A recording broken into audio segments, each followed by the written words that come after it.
what is actually the now moment? What's the now moment? Because in a lot of philosophies we're stressing this idea that the now moment is very important. But what is the now moment? And that's what this video is gonna explore. If you're not already familiar with it, it's in another video, but I have had an awakening, a spiritual awakening, where I had this spiritual experience of love, and my heart opened and I felt love in my heart. I had the love around me in a bubble, and had an energy coming up my spine and shooting up into the sky. It was a very intense experience, so you can check that out in another video. The point is, in that experience, I definitely got connected to the now moment. So what is actually the now moment? In that experience, I felt like actually the most surprising thing to me personally in that experience was that I was actually suddenly located here in my body and in my physical surroundings. I was located here on a level that I've not been before, if that makes sense. And basically that was surprising to me, because I thought, like, spiritual experience, okay, I'm going into the dreamland, dreamscape, or whatever, right? But in that experience I actually got returned to a very physical state of being. I could feel like all of me inside all of my body, and even outside my body at the same time. And I felt like I was in a multi-dimensional sense of now. And that's kind of what I'm gonna talk about here, because when we say that when we're in our heads and we are in concepts and thinking about stuff, is that not the now moment? Because, I mean, what is the now moment? That's kind of what I'm trying to get at here. Okay, so let's start out with this idea. I think that the ultimate spiritual state is the ultimate now. But that's not necessarily exactly what you think is the now moment.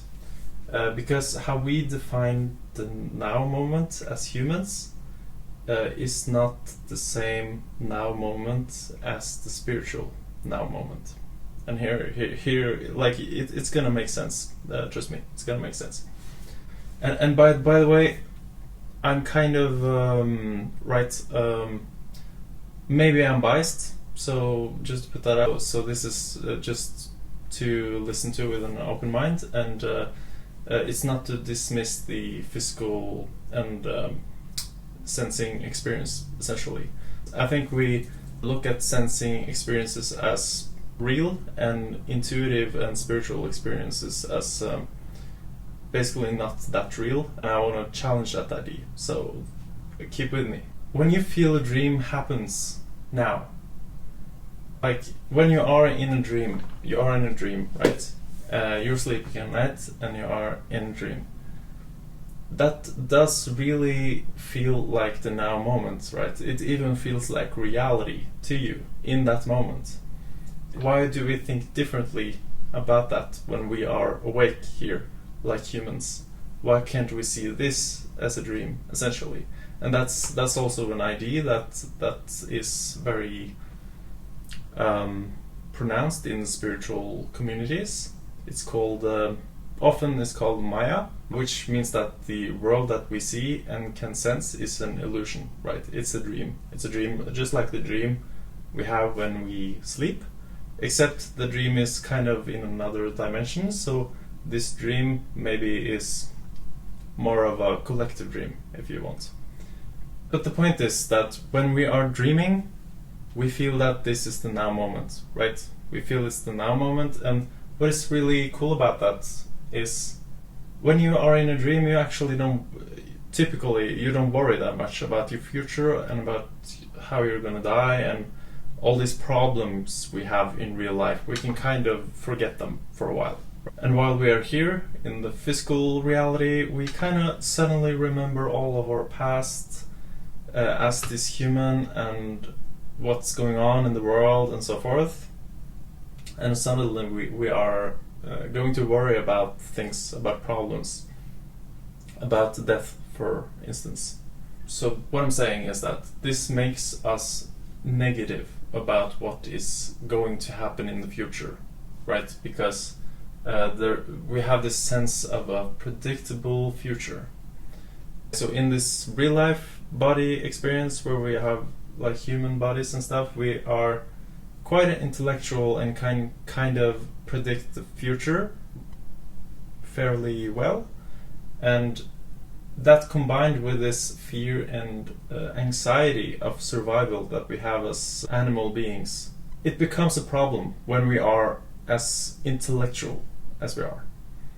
And many people say, okay, why can't you just be a dumb animal? Like, just be an animal. They don't really fear death, at least in the future, but that's because they don't have the capacity to think about the future that much and predict the future that well. So the thing is, if the dumb animal really got very intellectual and could see the future, they would also be anxious and fearful all the time, just like humans, right? And actually that also kind of explains why we human likes to drink alcohol, because it kind of makes us into that dumb animal just for a little while, so we can enjoy the so-called now moment, right? Because that's kind of, when we drink alcohol, we kind of get more loose and we forget the past more, and it's like we can live the now moment just like a dumb animal. I'm not saying all animals are dumb. They are, of course they have intelligences just like humans does, but I'm talking about the conscious mind more so than the intellect of their bodily systems, if that makes sense. Okay, so we can kind of call that the now moment. In a sense, it's a sense of now moment that the animal also experiences, which is kind of like being in nature and just looking around you and oh, I'm existing in this world. I'm existing in nature and I'm existing on this planet Earth, right? With nothing else than this in mind, not about the future. But what if we go back to the dream state again? Because when we are in the dream state, we're kind of in a different now. It's kind of like it's only now, if we can call that now, really. Because we don't have the perception of the future and the past, not so much, so we kind of live only in a sense of now, in that sense, more than in the physical real life, anyway. But what happens if we have a nightmare? If we have a nightmare, that's not a good now moment anymore, right? So when we have a nightmare in real life, well, if something bad happens to me right now, I can remember the past and I can maybe predict that this now moment is it's not going to persist. Like, I can just go to the time and I can be like, oh, this nightmare is not gonna last forever, so I'm going to be fine. I'm going to comfort myself with that knowingness, right? And if you are in a dream, the nightmare is so real and you don't really have the ground of perception or past experience to soothe yourself with. In that instance, the now moment becomes a nightmare you can't escape. So what is this nightmare moment then? Because that's also the now moment in a way. You don't even remember much of your past, right, in that moment. Or at least that's what you think in your mind. But the dreams are often constructed by past memories and stuff like that. The body is processing something, and maybe it's some traumatic memories that you have, right? And that you are reliving this idea, or maybe you're creating some idea that you don't really like, right? So my point is, and this is what's interesting, is that sometimes when you dream, you can get lucid, right? You get lucid, and lucid dreaming means to be aware that you are dreaming. And if you're extremely lucid, you can even control your dream. You can even you're not only aware of dreaming, but you are the dream. So you can shape the dream like you want it to be. And this is, in my opinion, very interesting, because in my opinion, this is actually the true now. The true now is when you are aware of dreaming. It's kind of beyond our environment.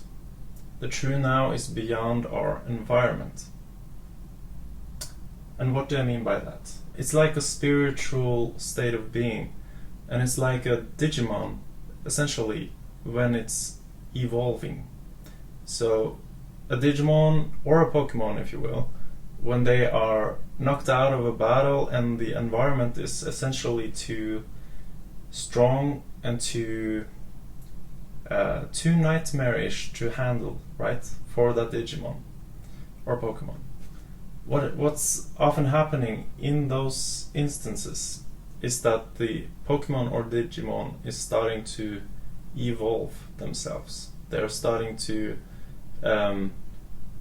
overcome their environment and overcome the nightmare that they are in. And basically, that to me is exactly the same as spiritual awakening. So a spiritual awakening is about finding the true now moment, which is not really in time or in space. It's actually in timelessness and in spacelessness. And that's actually why we see these Digimons are starting to digivolve in like black space. There's like their environment is totally gone, and they are in their spiritual imagination essentially. And what's happening is that they are getting this upgrade to their biology, if you want, so they can become larger than the environment and change the circumstance or the event in the external world. If you look at the Hercules movie, we can actually see the same thing. We have Hercules is swimming into this ocean of death, right? And Hades is kind of the fear in that instance, and tells him that he is going to die if he goes into this sea of death, right? Because we are, as biological creatures, we kind of fear death a lot. But he jumps into it anyway, with the belief that he can succeed in a way. And while he kind of is dying in this sea of death, he is essentially waking up from the nightmare that he has been living by having a spiritual experience. And what is that spiritual experience? Is actually when Hercules starts to digivolve or recognize essentially that he's not his physical human self, he's actually outside time and outside space. So he's actually something more divine. He is, and he knew this before because he's been told that before, that he is half human and half God, right? Or half divine at least. And this knowing that he had essentially helped him to overcome the sea of death by being more than a human, essentially. And he found the true now moment. How do you find the true now moment? Essentially is equal to finding your soul or our spirit as a collective spirit. And when we find this timeless self, we essentially find our most real sense of self. So when we are digivolving, we are actually, for the first time in our lives, able to believe in who we really are, beyond what we are in the Maya, if you want, or in the physical world. So we are remembering who we are in the metaphysical world, and that is what is making us digivolve. I challenge you to digivolve into quantum cats.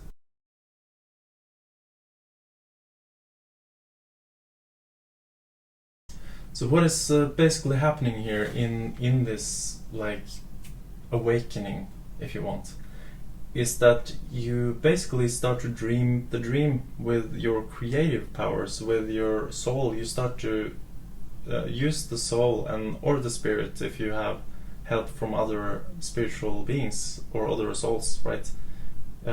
You can find this power, and if there is enough power that you are finding in this space, you can actually start to reshape the dream into something else. For example, you can shape yourself into something else, or even events outside you, or circumstances outside you, and even diseases, for example. You can start to change what's there, because that is the nightmare, and the nightmare can be changed by redreaming the dream. And even if this dream in this physical reality is a collective dream, essentially, you are still a part of the dreamer of that dream, and your own individual life is still very much in your power to change. Of course, it's best if we do it together, like a collective, but don't underestimate your individual power to change the dream, at least the dream, like how you are experience the dream, and how the dream essentially revolves around you, your life, how your life in, like, how is your dream within this larger dream, right? That part of the dream is very much your not only power to affect, but also your responsibility, really, to help us as humanity and as consciousness to awaken here on Earth. Okay, so just to repeat that, basically, the more you believe that you are the dreamer of the dream, the more the environment will be a product of who you believe that you are. And a very, maybe a more down-earth example of that is if you go to a party or anything really, and kind of just find a sense of confidence and love for yourself and others, actually without any conditions. It's unconditional, right? Like that is the true now. It's unconditional. So you can essentially find confidence and love and worthiness and all of this out from nothing but your soul, because it's already a birthright for you to have that. And if you find that, it will basically change all the events that comes out from that. So you will go into that party or into that job interview or whatever it is with something you didn't have without finding that unconditional love for yourself and finding that truth of who you really are and who we really are, because that is the truth of consciousness, essentially. And you probably heard it before, that we humans often don't change until it becomes really dark or really like we're on the edge, and that's when we start to change. We can of course start to change prior to that, but the point is that the darker something gets, the more you are willing to believe in yourself without any evidence, without any empirical sciences and stuff like that. Even that's useful as well. But if, like, when it comes down to it, you really have to let it go. You have to let everything go and just have faith in something. So that faith is essentially not not so much about your past. The faith is more like what do I feel in my heart intrinsically? What's true about consciousness? What really is the subjective essence of this world? Like, we often think that only the object is real and not the subject. So we kind of we don't treat them very very fairly. It's like this is real and this is not. But if we can see both of those are as equally real in their own sense, then I think we have a much better understanding of how things really work. So that includes the effect of placebo, for example. That this effect of placebo is essentially to redream the nightmare, right? It's to believe in yourself, even though a placebo is, of course, usually something you're tricked to believe in yourself, right? But if you can believe in yourself, you own the placebo, you become the placebo instead. And where do we find the placebo? It's probably in the truest now moment.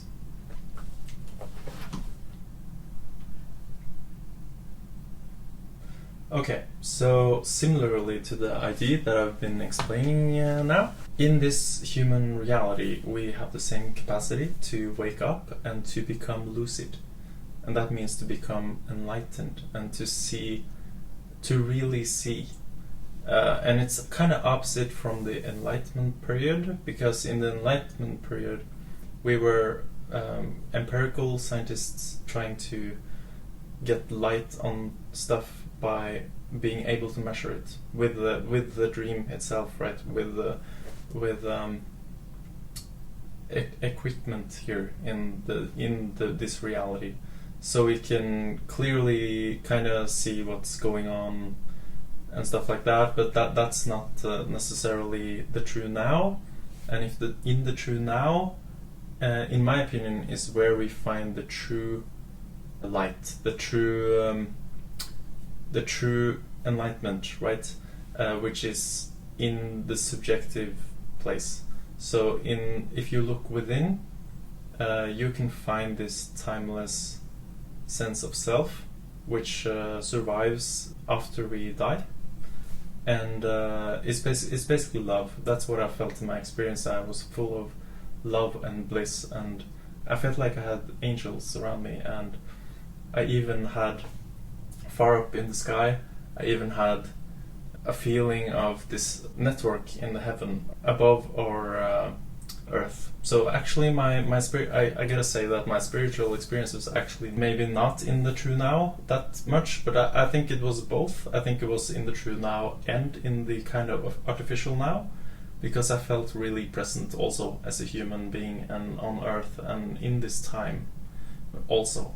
So that's like important to take with you, because I know that I'm maybe overly biased to the intuitive, metaphysical kind of imagination side of things, but I also think that this side is the side that we dismiss as unreal and fantasy too much, and I feel like if I maybe overbalance myself a little bit to the intuitive, metaphysical, fantasy side, I will eventually come to a more balanced idea about what is real, because we have overbalanced to the other side, right?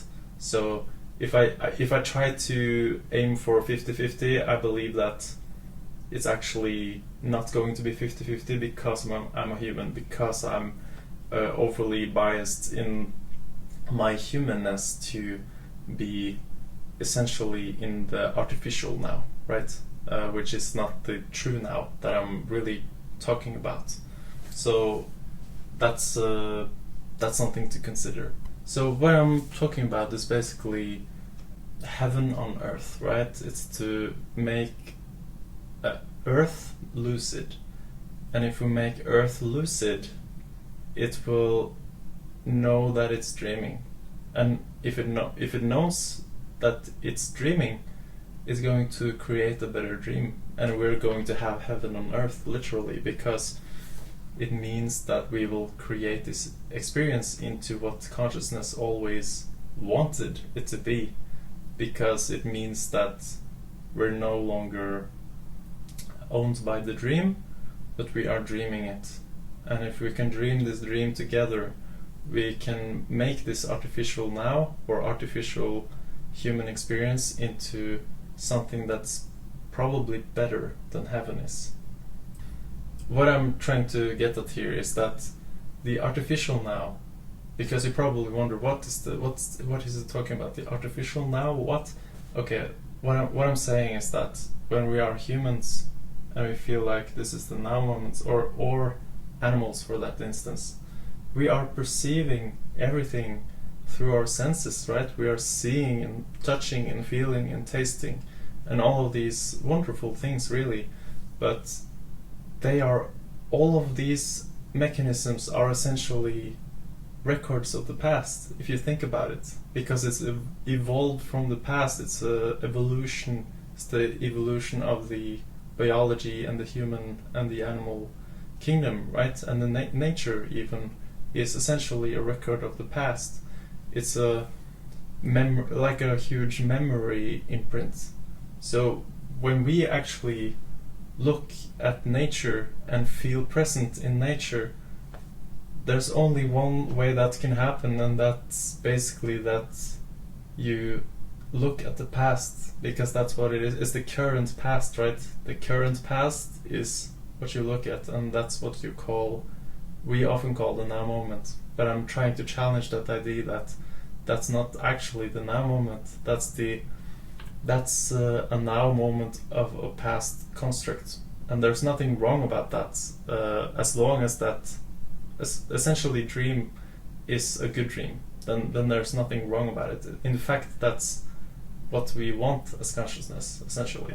And that basically leads to this idea that the earth and nature is the past, and like the body and stuff is the past, and the heaven or divinity essentially is the true now. And the true now is, and the idea is that we actually want heaven on earth. So it's not that we wanna, like we often hear about ego death and stuff like that. It's kind of is partially correct, but we don't really wanna kill earth or erase this reality or Maya, if you want to call it that. It's actually not how it works. The kind of dying process is not about that at all, because when we die, we actually become more alive. We become more spirit and less matter. So actually, death is actually the opposite of dying. It's actually more of a birth. But this container of experience that we have here is very unique and very valuable to consciousness. And actually, we want that. We want to be able to be human. Like, I want to be able to have unconscious processes, like walking and talking and singing at the same time, stuff like that. I don't think that's possible without unconsciousness. So we need unconsciousness. That's basically what the earth is, and matter and everything physical is essentially unconsciousness. So it's automatic, and it repeats itself from the past, right? It's the artificial now moment, essentially. And what is changing that artificial now moment is, like, it can be cyclical changes, but like summer, winter, autumn, spring. But that's not a true change. That's also essentially a record of the past. It's just that it happens in larger intervals, in a sense. But my point is that a true change, to apply a true change to the dream, one has to essentially, consciousness is the sculpture, and the container, or the body that consciousness goes into, is essentially the sculpture. So we have the sculpture and the sculpture. The sculpture is consciousness, and the sculpture is the dream. It's the kind of body that you can go into and make unconscious, so it happens unconsciously. That's why every human thinks they are human. It's because it's an unconscious belief system that the human body has. is to believe that we are human, and that's why we are human in this life. And probably we probably played many human lives, so maybe we can say that even on a spiritual level we are actually quite human, that we have experience as a human.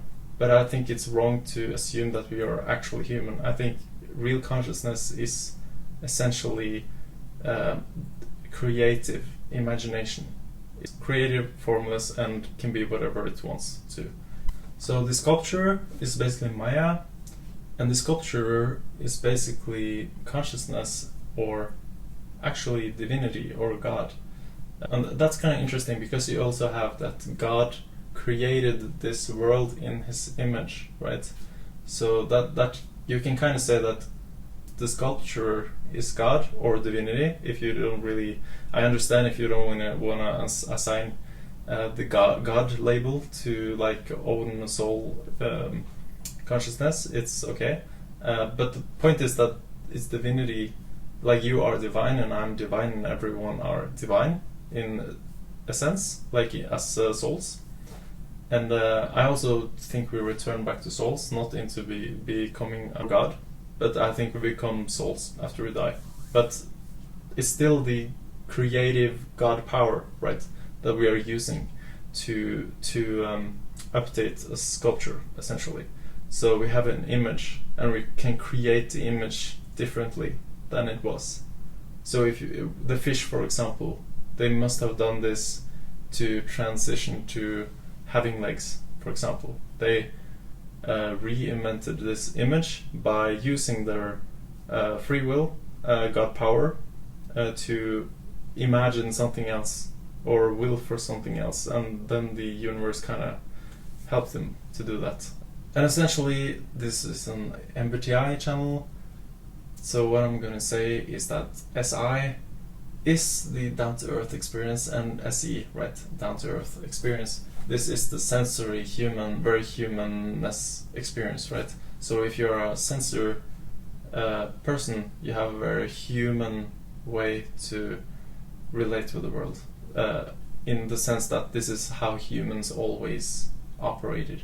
Like that can be taking care of the family, for example, while NFs, for example, maybe of course still want to take care of the family, but they are still more into, okay, but I want to take care of the globe, like the global family, or the aliens, maybe being kind with aliens, right? And that's not a human behavior, essentially. And there's nothing wrong about being a sensor personality. I think a sensor personality has a much better awareness of what's actually going on in this artificial Maya experience. It's like they are very adept at understanding how the dream works, and that's why they are handling the dream so well. They are living in the dream so effortlessly, because they know how it works, right? So that's a strength as well. But yeah, if we see in the standard typology, SE is seen as the true now moment, right? And that's kind of what I'm challenging here, that's not the true now moment. That's more of a artificial now moment, because they're looking at the nature and the humanity and the very physical earthy experience, and all of that is made of the past. There's the current past, that's a sort of a now moment, right? It's a now moment of time, and actually we can call it the spirit of the time. Like matter is essentially also spiritual, but it's unconscious and therefore not conscious, and we usually associate spiritual with the consciousness, right? The love and the all of that livingness, right? Being alive, essentially. And I'm not talking about as a human, I'm talking about consciousness, because you are alive also as non-human. And that's why we say matter versus spirit, right? And spirit, in my opinion, is then intuition. And tradition, by the way, is also made of the past. So I mean that every sensing thing is made of the past. It's a tradition that goes on and on and on and on, and it's rebirthed the same image So it's a re-imaging of the same image, right?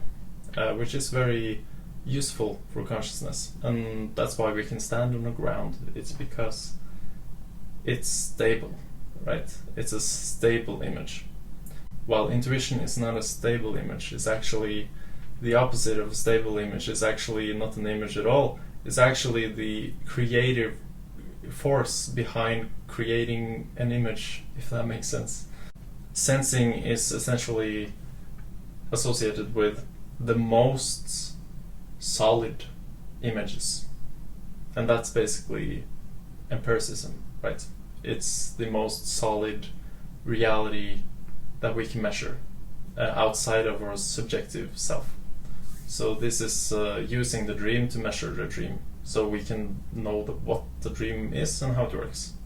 SI is looking at own sculpture, like own memories and stuff like that. You could say that the kind of, like in spirituality, the reason they often say get out of the past and into the present moment and look at nature is because we often have a past trauma in our system. Like there is a little past in our inner mind or in our trauma system, which is not a good now moment. That's that's experienced very poorly or badly. So when someone can disconnect with that and connect with the past of humanity as a species or nature, for example, that will be also an artificial now moment, but it's a better artificial now moment. So it's it will liberate the person from a lot of anxiety and fear and pain and so forth, because essentially if we can live as humanity and as Earth and as nature as it is, that's something that has been living for a long time, and how to say it, it must have been somewhat successful in order to actually reproduce. So all of the worst realities that we have made in our mind or in our individual space, they would have gone extinct over the times, essentially, because it wasn't conducive for survival. So intuition and concepts, actually metaphors, if you will, could be seen more as the true now than the artificial now. In fact, metaphors is to use past known knowledge or words or things that we can grab on and understand-ish, like a metaphor, and poetic metaphors especially, it's things that tries to grab nothing, if that makes sense. So it's